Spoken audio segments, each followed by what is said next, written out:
Hey guys, Kaiju Guy here, and today I'll be doing my 15th episode of Kaiju Talk. Okay, now if you guys know what Kaiju Talk is, then you can skip this part of the video. If you don't know what Kaiju Talk is, then I guess I encourage you to watch this part too. So if you guys don't know what Kaiju Talk is, then well, obviously I'm gonna tell you now.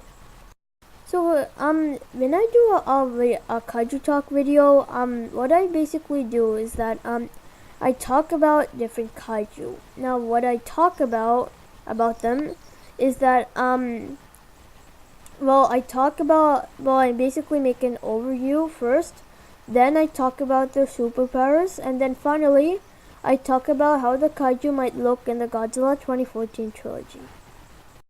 So I'm basically going to put pictures up to represent how a kaiju superpowers and how I think the kaiju should look in the Godzilla 2014 trilogy.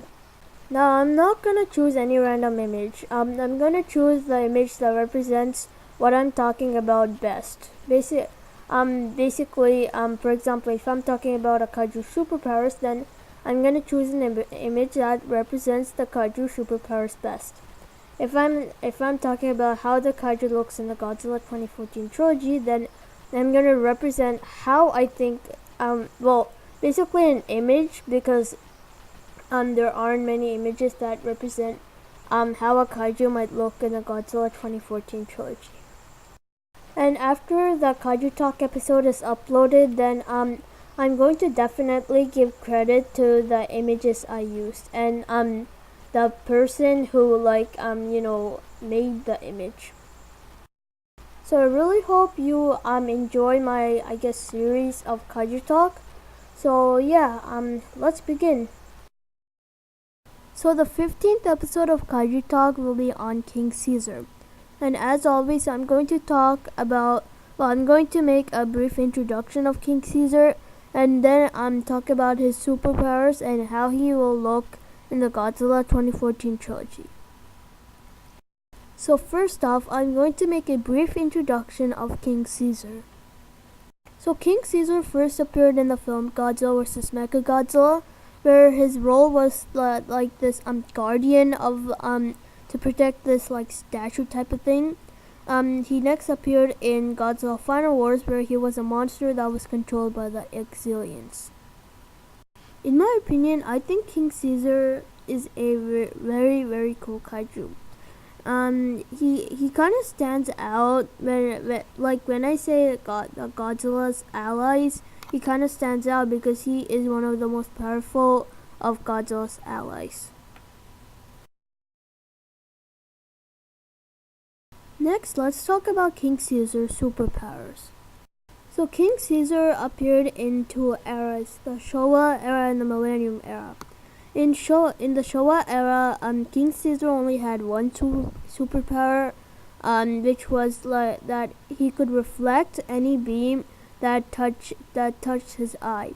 In the Millennium era, unfortunately, he didn't really have any superpowers because I think it's because he had a brief appearance in the film Godzilla Final Wars. So my opinion on King Caesar's superpowers is that in the Showa series, I think he has enough superpowers. In the Millennium series, I think he should have one or two superpowers. Maybe he can breathe flames from his mouth or something, or maybe he is a really good climber. Next, let's talk about how massive King Caesar is. So in the Showa series, since most monsters are around 50 to 60 meters tall, I think King Caesar is around that height. In the Millennium series, since in Godzilla Final Wars, most of the monsters were about 100 meters tall, and I think King Caesar is one of them. So my opinion on King Caesar's size is that I think it's perfect. In the Showa series, he's 50 meters tall. He's around 50 to 60 meters tall, but if he was 30 meters tall, it would be way too short. Then if he was 70 meters tall, it would be way too tall. Same thing applies to the Millennium series. If King Caesar was 75 meters tall in Final Wars, he'd be way too short, and he was in maybe if he was like 120 meters tall, it'd be like way too tall.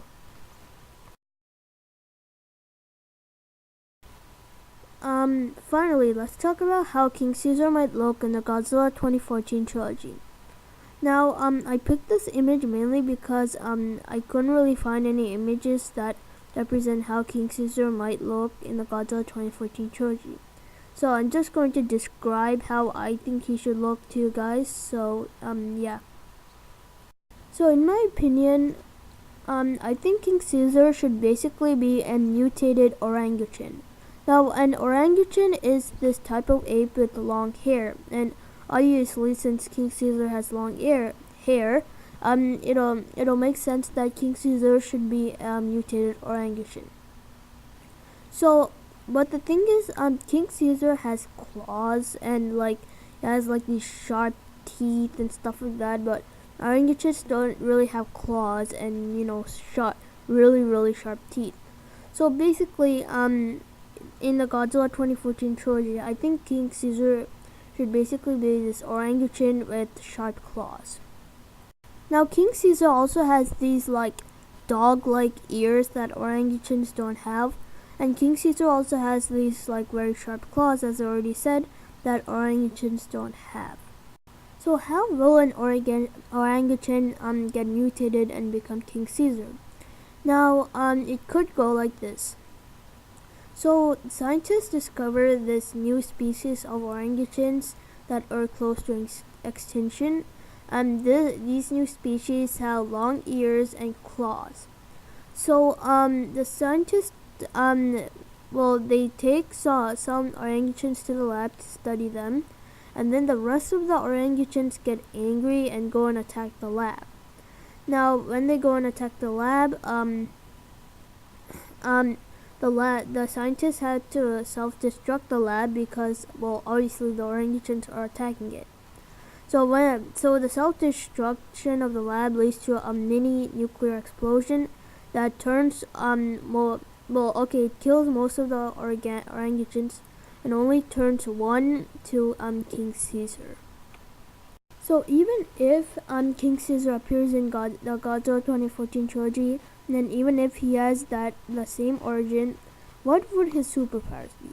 Now, King Caesar definitely won't have any beam attacks because the Godzilla 2014 trilogy is meant to be realistic. So instead, King Caesar would have like these really sharp claws and really sharp teeth, and since he's an ape, he can climb pretty fast, and I think he would be a pretty tough opponent against Godzilla.